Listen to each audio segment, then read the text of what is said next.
हर हर महादेव। आप सभी को देख सकते हैं, मैंने यहाँ पे पूजा की ये जो थाली है ये सजा दिया है। और अब ये विशेष वीडियो मैं आप सबके लिए शूट कर रहा हूँ कि हमें सोमवार के दिन सरल साधारण विधि से भगवान शिव शंकर की पूजा मंदिर में जाके कैसे करनी चाहिए और हमें क्या क्या सामग्री अपने मंदिर में जो है लेकर जाना चाहिए, जिससे हम उनकी आसान विधि से पूजन कर सके और उनकी कृपा प्राप्त कर सके। तो सबसे पहले मैं डेली सावन में जो है जलाभिषेक करने जाता हूँ, तो मैं अलग अलग कुछ नहीं लेके जाता, ये डिब्बा पूरा साथ ले जाता हूँ। इसमें अक्षत है, ये जो है हमारा हल्दी, ये तो भगवान को नहीं चढ़ता लेकिन और देवी देवताओं को चढ़ता है।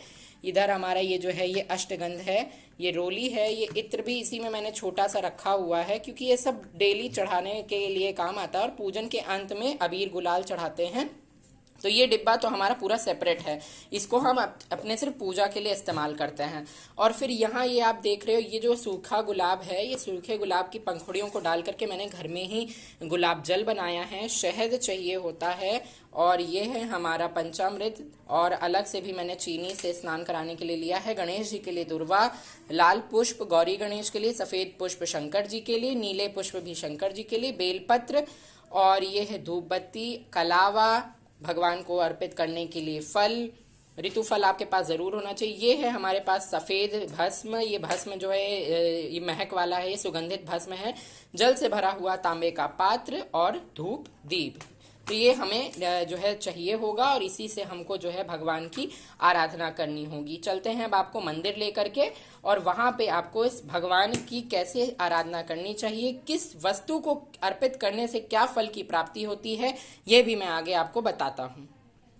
पूजा की थाली घर से लेके जाते वक्त कभी भी खुली नहीं होनी चाहिए, उसे आप ढांक करके लेके चलें, और हो सके तो स्वच्छ कपड़ा या कोई पूजा का कपड़ा हो लाल पीला, उससे भी आप ढांक सकते हो। यहाँ पे मैंने इसको ऐसे कवर अप कर दिया है और अब हम लोग चलेंगे मंदिर। तो सबसे पहले हम लोग अपना आसन लगाएंगे भगवान का, ये उत्तर दिशा का मुख करके आपको पूजन करना होगा। और देखिए अभी भगवान का पूजन अब हम करने के लिए यहाँ बैठेंगे।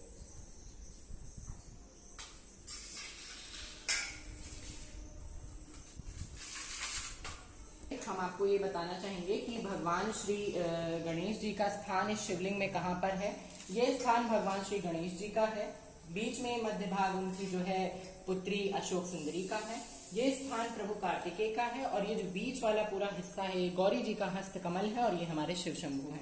तो सबसे पहले प्रथम पूजा आपको जो है गणेश जी की करनी होती है, और सबसे पहले भगवान गणेश जी को ही अभिषेक कराएंगे। ओम वक्रतुंड महाकाय सूर्यकोटि समप्रभा निर्विघ्नं कुरु मे देव सर्वकार्येषु सर्वदा ओम अशोक सुंदरे नमः। ओम कार्तिकेय विद्महे श्री कार्तिकेय धीमहि तन्नो स्कंदः प्रचोदयात्। ओम गौरी देव्यै नमः सर्वमंगल मांगल्ये मा शिवे सर्वार्थ साधिके शरण्ये त्र्यंबके गौरी जय नारायणी नमस्ते।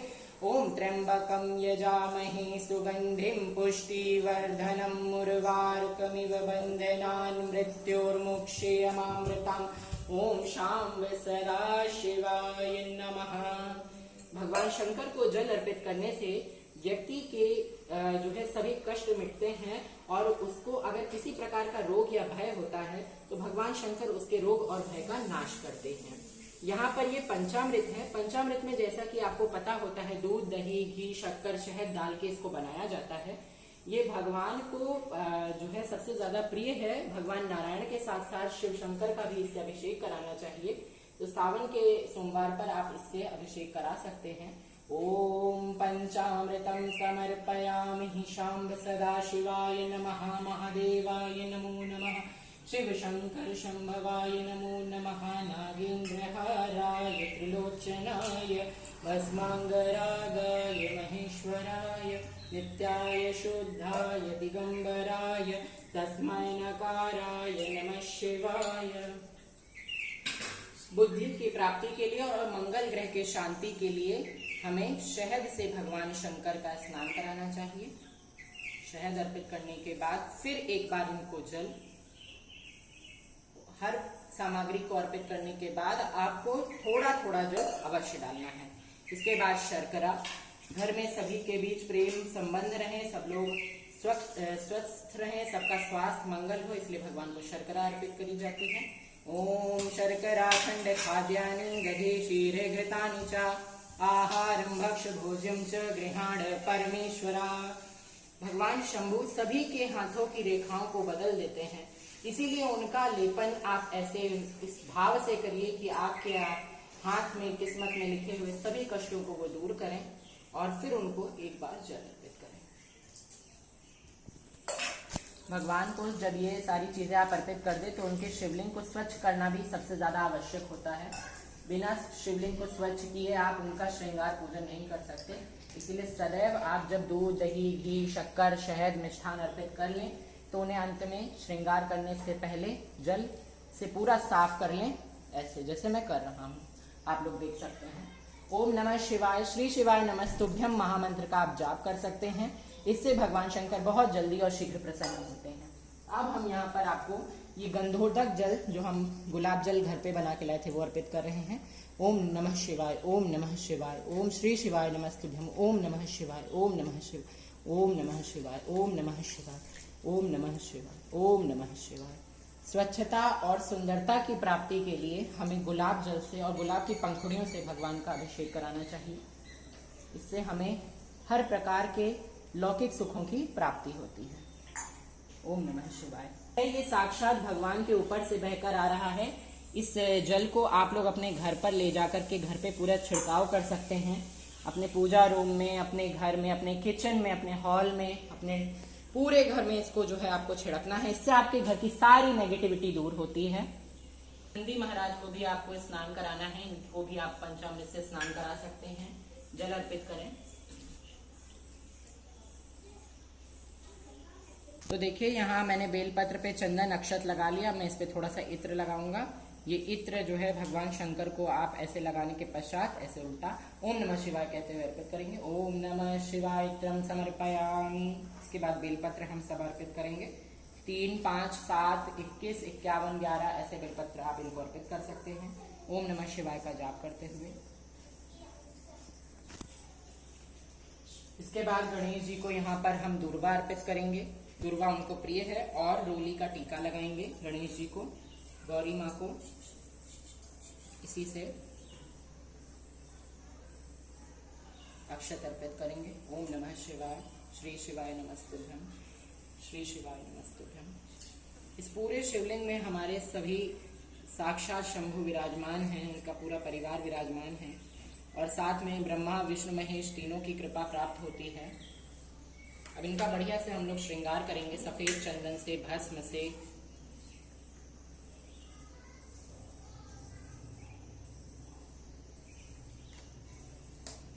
अष्टगंध के बाद ये पीला चंदन है। अष्टगंध और पीला चंदन में बहुत अंतर होता है। ये चंदन का होता है, अष्टगंध 8 तरीके के गंध से बनता है। सबको सब कुछ अर्पित करने के बाद ही हम भोग लगाएंगे और दीप प्रज्वलित करेंगे।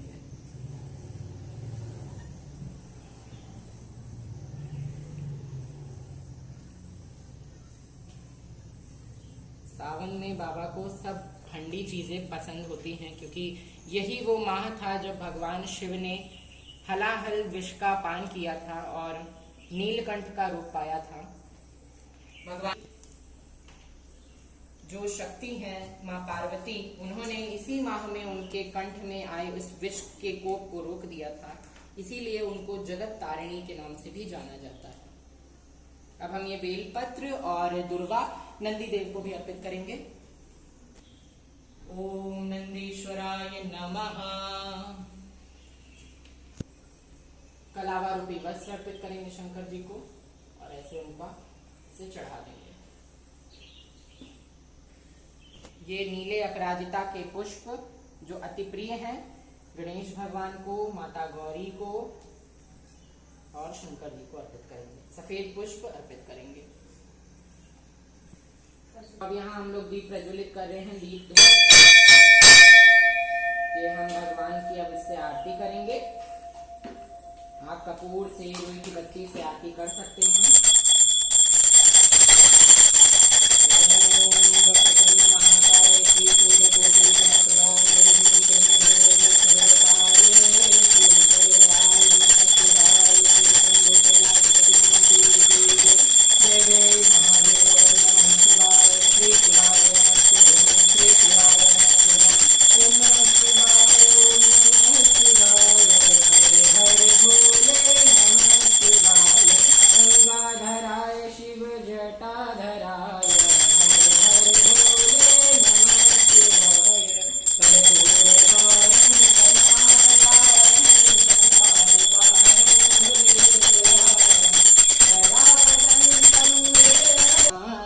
सहितं नमामि स्वामिनेव